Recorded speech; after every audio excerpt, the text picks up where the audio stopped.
It's been 27 days, not since an election, not since a scandal, but since a people stood up and refused to sit back down. Kenya is in revolt. It started small, just a few hashtags, a few frustrated voices online, a TikTok rant here, a Twitter thread there. But something about this moment was different. The Finance Bill 2024 was the spark, but the fire had been waiting. From the congested alleys of Mathare to the corporate offices of Westlands, from the farms of Eldoret to the harbours of Mombasa, Kenyans, young and old, are rising. They are fed up with broken promises, fed up with being taxed into poverty, fed up with seeing politicians live in palaces while they struggle to buy bread. And now, after 27 days of tear gas, abductions, threats, and silence, the government is fighting back. But this is not just about policy anymore. This is a battle for legitimacy, for truth, for the future of one of Africa's most powerful democracies. Welcome to Pan-African Hub. Today's exposé. Ruto fights back, the government's new response to Kenya's uprising. Subscribe, like, share, because what's happening in Kenya could soon happen anywhere. Chapter 1. A movement that refuses to die. At first, they called it a phase. Cabinet members mocked the protesters as spoiled Gen Z kids. MPs said it was just online noise, and State House remained silent, calculating, detached, watching. But they misread the moment. This was never just about the finance bill. It was about years, decades of betrayal. The finance bill was brutal. New taxes on essential goods, fuel, cooking oil, and sanitary pads. A 16% VAT on bread. Levies on bank transfers, e-commerce, and even diapers. A housing levy deducting from salaries most Kenyans already barely live on. The message was clear. We will squeeze the poor to feed the powerful. And Kenyans heard that message loud and clear.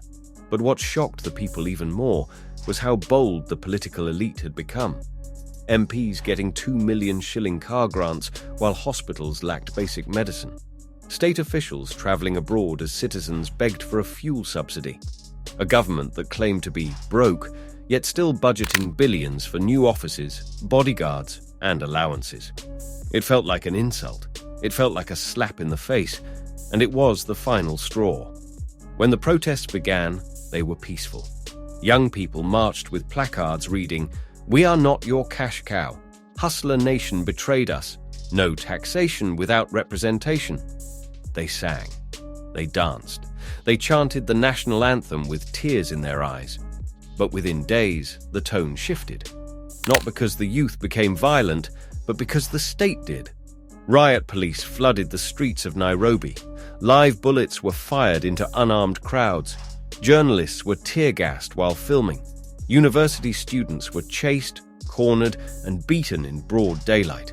And yet, the people did not retreat. Instead, more came out. Farmers from Nyeri, mothers from Nakuru, boda riders from Kisumu, clergy members from Kakamega. They came not just to protest the finance bill, but to protest the idea that they don't matter. One elderly man in Machakos held up a sign that read, "I am 67 years old. This is my first protest. I came because my grandchildren cannot breathe under this government." That photo went viral, and it spoke louder than any speech. This is not just a protest anymore. It is a resistance movement, a call to accountability, a declaration that Kenya belongs to the people, not to the powerful few. And with each passing day, that message grows louder. Chapter 2. Inside the Crackdown, Ruto's counteroffensive. By the end of week 2, it became clear. The protests were not going away, and neither was the government's fear. So the strategy shifted from denial to suppression. It began with silence. No government statements, no press briefings, just sirens, arrests, threats. Then came the abductions, peaceful protesters, volunteers handing out water, paralegals offering legal advice, picked off one by one, often late at night, by plainclothes men in unmarked vans. No warrants, No explanations, just disappearance. One young protester named Fatuma, only 22 years old, was grabbed outside a Nairobi hostel. She'd helped organize transport for demonstrators from Kibera. For 3 days, no one knew where she was. Then, she was dumped at a roadside at 3 a.m., bruised, disoriented, her phone smashed, her hair shaved off. Her only words? They said I tweet too much. This wasn't law enforcement. This was psychological warfare. Meanwhile, on social media, the government went to work. Verified accounts began flooding timelines with pro-government hashtags. Respect the government. Finance, bill is patriotic. Say no to anarchy. State-funded influencers called protesters lazy, misled, foreign-funded. Some even claimed the protesters were being paid to destabilize the country. But that narrative couldn't hold, because the truth was everywhere. Kenyan youth were filming everything.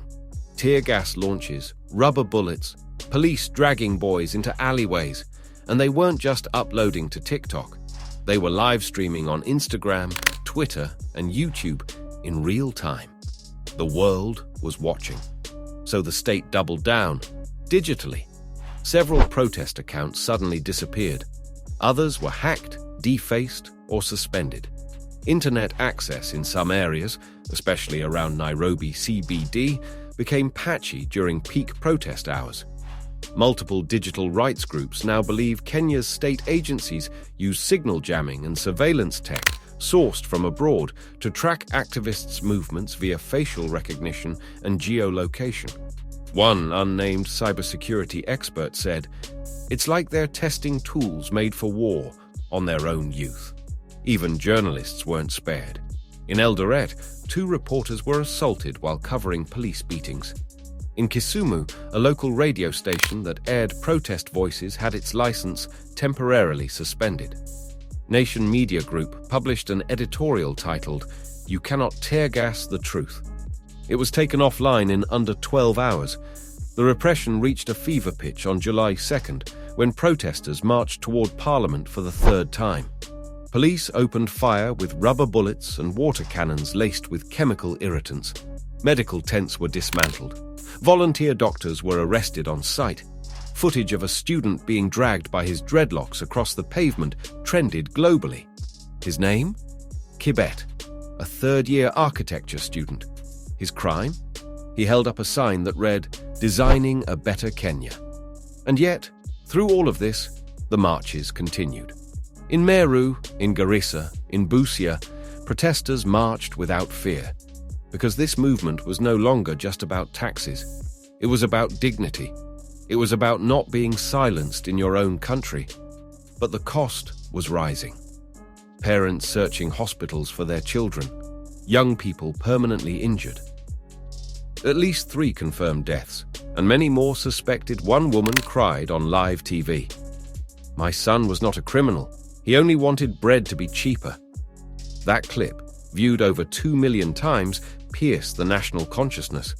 The state had unleashed its might. Tear gas, bullets, propaganda, silence. But instead of killing the fire, they poured gasoline on it. The people weren't going home. They were just getting started.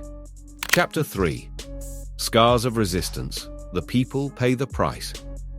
Behind every chant, behind every crowd, behind every trending hashtag are people. Real people.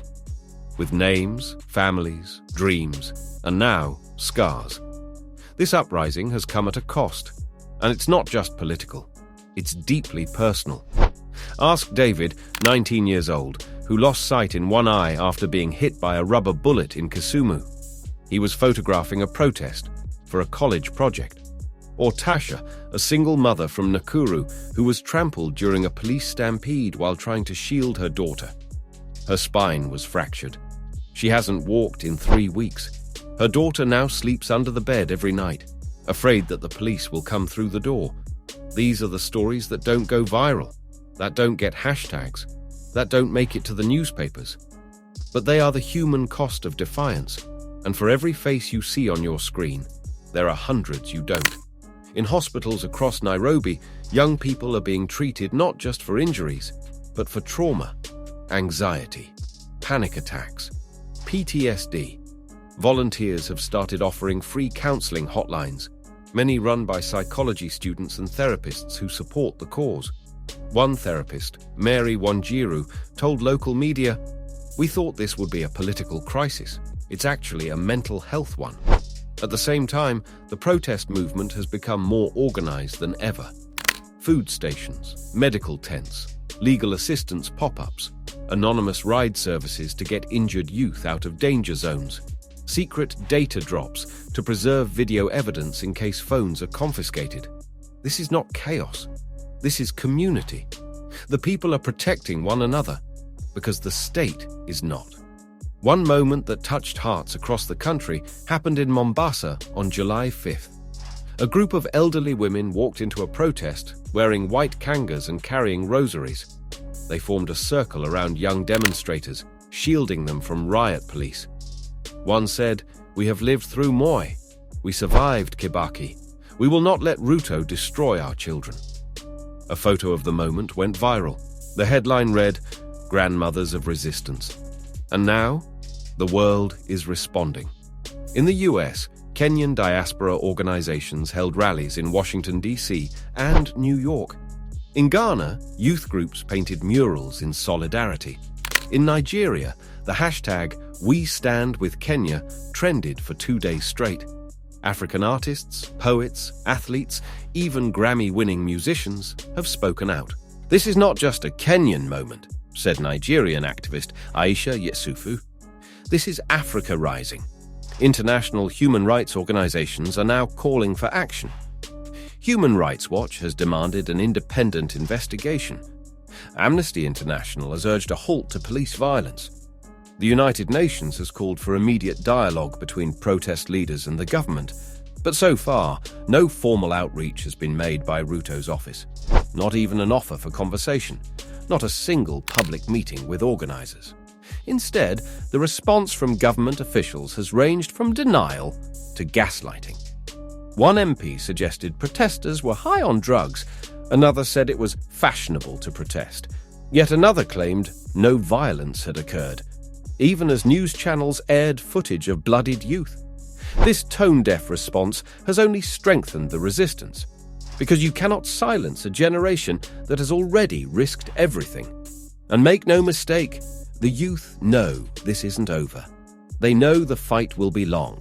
That fear will come in waves, that some leaders may try to divide them by tribe, by class, by religion. But they've already seen what unity can do. And now, they're refusing to let it go.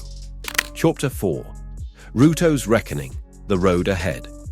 It has now been nearly a month since Kenya's youth ignited a movement, a month since the finance bill lit the match, a month since the streets spoke and refused to go silent. And yet, the man at the center of it all, President William Ruto, remains unchanged, or at least publicly unmoved. No apologies, no listening tours, no truth commissions, just silence and escalation. Instead of a national address acknowledging the pain, we got a security briefing branding protesters as internal threats. Instead of lowering taxes, the government began drafting additional levies on mobile data and digital creators, the very people organizing the resistance. One protester tweeted, "They think taxing us harder will silence us louder." It only backfired. Behind the scenes, insiders say panic is spreading inside Ruto's administration. Private polling reportedly shows his approval ratings have plummeted, especially among the under 35 population, which makes up over 75% of Kenya's electorate. Some international donors have paused funding to government-linked programs. A major private investor cancelled a multi-million-dollar urban development project in Nairobi, citing instability. Even diplomats have begun to whisper this could become Ruto's defining moment, or his downfall. The president now faces a choice, and both paths are perilous. One path is humility. He could withdraw the finance bill. He could hold open forums with youth leaders. He could demilitarize the streets, release political detainees, and call for healing. It would be difficult. It would bruise his pride. But it might salvage his legacy. The other path? Escalation. More force, more surveillance, more arrests. But history has shown, in Tunisia, in Sudan, in Burkina Faso, brute force doesn't end movements. It feeds them. The more you push the people, the more they push back. Kenya is at a turning point, not just politically, but spiritually. This isn't just about policy anymore. It's about power. Who holds it? Who deserves it? And who is brave enough to give it back to the people? A young protester named Joyline, 23, said in an interview, "This is the first time I've ever believed that my voice matters. Even if Ruto never listens, we now listen to each other. We're building something bigger than a president. That is the legacy of this uprising. Not a new bill, not a political win, but a generation that has found its voice and refuses to unlearn how to use it. They have discovered the power of collective action, of digital resistance, of loving their country enough to fight for it. And no government decree can undo that." This was Pan-African Hub. And what you've just heard is not the end of Kenya's story. It's only the beginning of a new chapter. Like this video, share this truth, and subscribe to stay connected with Africa's rising voices. Then drop your comment below. Can Ruto still turn this around? Or has the youth movement already written a new future for Kenya?